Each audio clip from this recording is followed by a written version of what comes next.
Alright, hi everyone. Today we're going to be going over the sensory systems in anatomy and physiology. So a little bit of background on myself before we start. I took anatomy and physiology with Dr. Anthony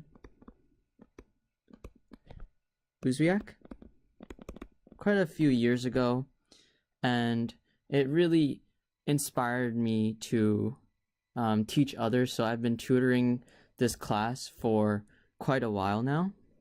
And about myself, I'm a pharmacy student in my third year in the Ernest Mario School of Pharmacy. And why I want to start making these videos is when I was studying anatomy and physiology all those years back as a freshman or a sophomore, I really found it tough to keep it in perspective and realize the big picture, where this is kind of like the first principles that you build off of to get to like those medications, the procedures that physicians and nurses use to help patients. So I'm going to bring this information back to the patient to give you guys kind of the big picture of why you're studying this in the end.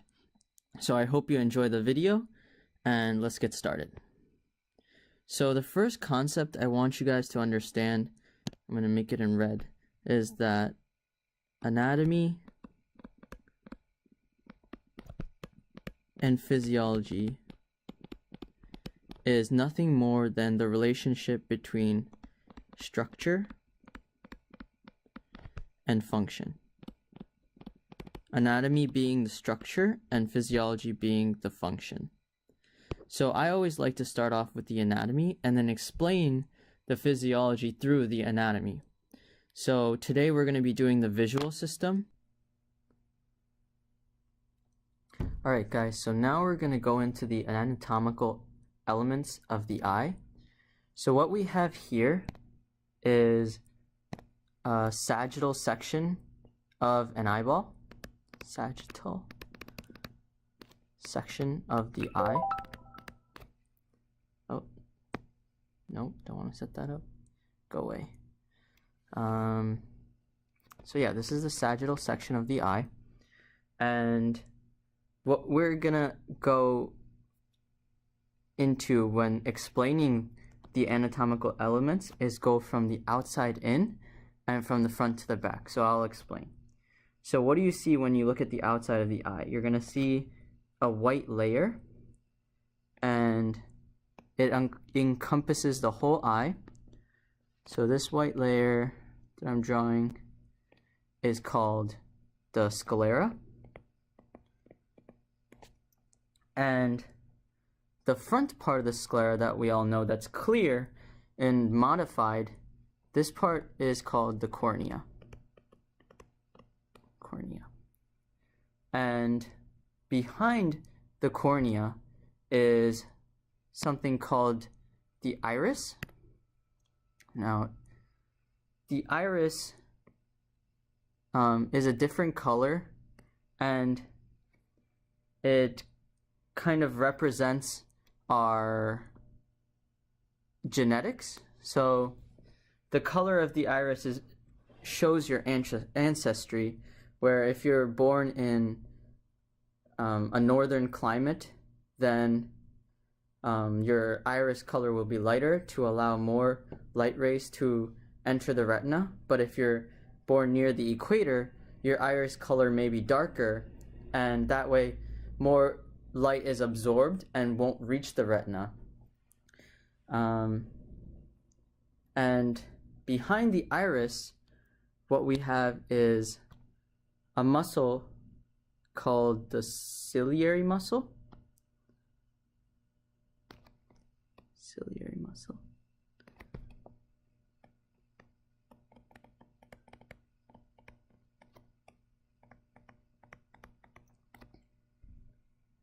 Let me label the iris. So this person has purple eyes. So this is the iris. And behind the iris, we have a ciliary muscle. And connected to the ciliary muscles through something called the zonual fibers. Right here. Zonual fibers is the lens. That's a terrible oval, but yeah, the lens is an oval, clear structure that's made out of extracellular matrix, and it contracts and expands through the use of the ciliary muscle. Now, we're going to go into the physiology about this later, but the lens, being extracellular matrix, contains something called fibroblasts, and fibroblasts die out as we age and don't replenish the extracellular matrix. So this is why elderly people, their vision declines and may need to have glasses later on in their lives when they didn't in their youth. So that's just an interesting thing to note. Now, behind the lens, we're going to have the main structural unit of the eye, which is the retina. So the deepest is going to be the retina, and I'm going to make that in green. And this is what allows us to see. So this is the retina. And then above, or underneath the retina is a muscular layer, which moves all the way up to where the ciliary muscle is. And this layer is called the choroid.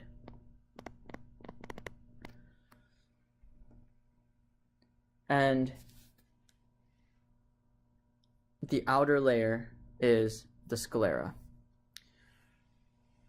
So there are 6 extraocular muscles that control the movement of the eye.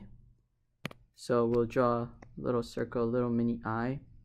And one way to memorize these 6 extraocular muscles is kind of look at their location and see where it's located next to the eye.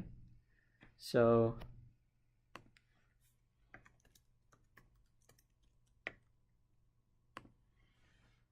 there is the lateral reticularis. There is, oops, that's not it. Lateral. So this, let's say this is your right eye. This is going to move your right eye to the right, the lateral reticularis. The medial reticularis moves your right eye towards your nose. And then the superior reticularis and inferior reticularis move your eye up and down. And then you have the superior obliques and inferior obliques, which allows your eye to go diagonally. So these are the 6 extraocular muscles. Within the eye, there is fluid, which holds it in, like gives it structure. So the first one here is called the vitreous humor.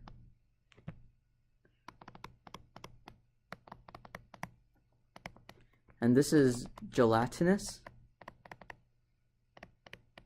and gives the eye its intraocular pressure. And in front of the lens, so this is behind the lens, and in front of the lens, there's the aqueous humor, which is, I guess, is less gelatinous. And what happens is the fluid flows from the vitreous humor up between the lens and the iris and drains out after the aqueous humor through something called the Schlemm's canal. And this is interesting because the pathophysiology behind acute closed-angle glaucoma is the fluid can't pass between the lens and the iris, and this fluid in the vitreous humor builds up, and you get this intraocular pressure, and people can actually go blind because of this. So now we're going to go into the visual processing of the eye.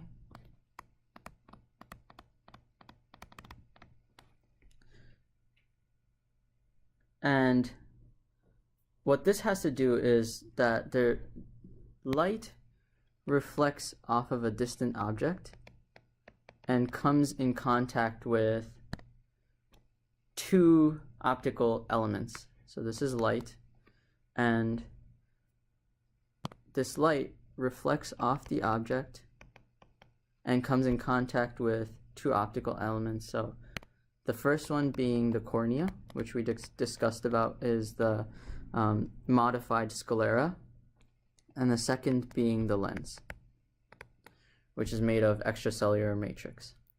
So what happens is the cornea,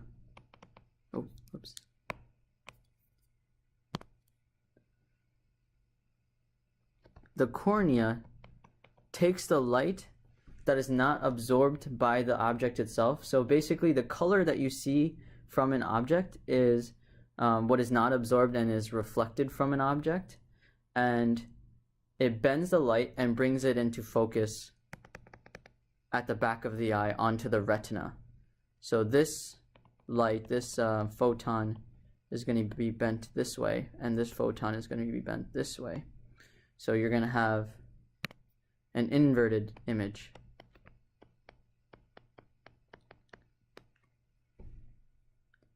Focused onto the retina. And what happens with the lens is that in objects that are less than 9 meters away, what the lens does is it takes this divergent light and bends it so that it can reach the retina. Actually, it'll bend it. Oops.